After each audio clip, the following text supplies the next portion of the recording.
أعوذ بالله من الشيطان الرجيم.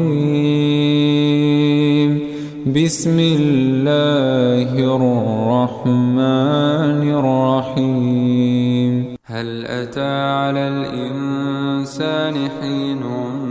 من الدهر لم يكن شيئا مذكورا إنا خلقنا الإنسان من نطفة أمشاج نبتليه فجعلناه سميعا بصيرا إنا هديناه السبيل إما شاكرا وإما كفورا إنا أعتدنا للكافرين سلاسل وأغلالا وسعيرا إن الأبرار يشربون من كأس كان مزاجها كافورا عينا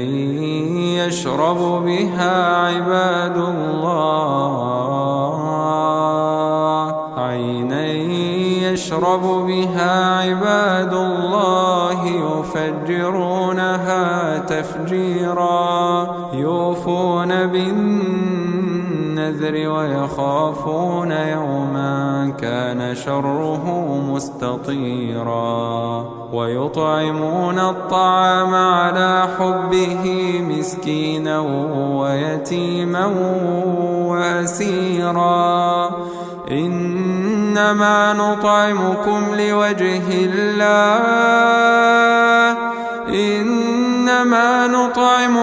لوجه الله لا نريد منكم جزاء ولا شكورا إنا نخاف من ربنا يوما عبوسا قمطريرا فوقاهم الله شر ذلك اليوم ولقاهم نضرة وسرورا وجزاهم بما صبروا جنة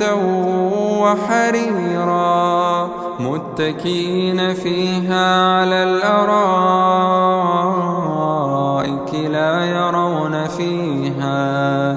لا يرون فيها شمسا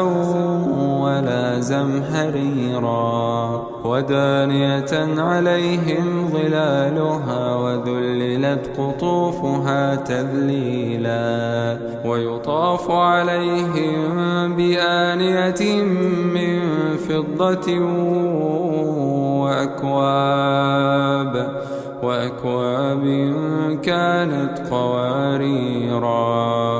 قوارير من فضة قدروها تقديرا ويسقون فيها كأسا كان مزاجها زنجبيلا عينا فيها تسمى سلسبيلا ويطوف عليهم ولدان مخلدون إذا رأيتهم حسبتهم لؤلؤا منثورا وإذا رأيت ثم رأيت نعيما وملكا كبيرا عاليهم ثياب سندس خضر واستبرق وحلوا أساور من فضة وسقاهم ربهم شرابا طهورا إن هذا كان لكم جزاء وكان سعيكم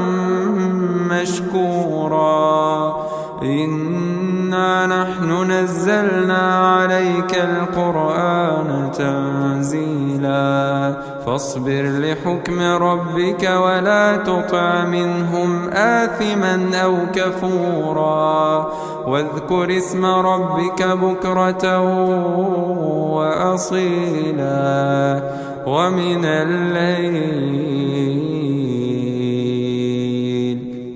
الليل فاسجد له وسبحه ليلا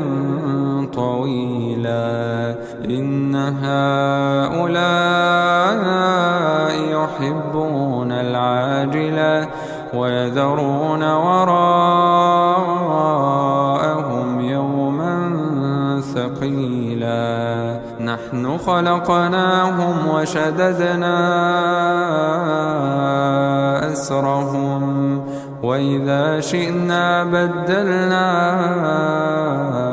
أمثالهم تبديلا إن هذه تذكرة فمن شاء اتخذ إلى ربه سبيلا وما تشاءون إلا أن يشاء الله إن الله كان عليما حكيما يدخل من يشاء في رحمته والظالمين أعد لهم عذابا أليما.